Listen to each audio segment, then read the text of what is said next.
নওশাদ সিদ্দিকী কি জিনিস আর আইএসএফ কি জিনিস কলকাতা জেনে যাবে। ও গাড়ি 2026 সাল পর্যন্ত ওই রকম অবস্থায় থাকবে।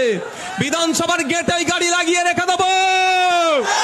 মমতা ব্যানার্জি ঢুকবে আর বেরোবে, দেখবে ওর দলের গুন্ডারা কি করেছে একটা বিধায়কের গাড়িতে। ওর দলের গুন্ডারা একটা বিধায়ককে কিভাবে আক্রমণ করেছে। এই অবস্থায় গাড়ি 2026 সাল পর্যন্ত। নওশাদ সিদ্দিকী কি জিনিস, আব্বাস সিদ্দিকীর ছোট ভাই কি জিনিস, আজকে কলকাতা রাজপথ বুঝে যাবে। হয় ইস্পান নালে উসমান। আমার দাদু, আমি যার চতুর্থ প্রজন্ম, ব্রিটিশদেরকে খেদাও করেছে, তার রক্ত আমার গায়ে বইছে।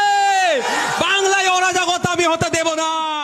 আপনারা সব একটু ঘুরে যান, চৌরঙ্গি মোড়ে আমরা যাবো। চলো চৌরঙ্গি মোড়ে অবরোধ হবে, চলো গুলি ফুলি যাবে।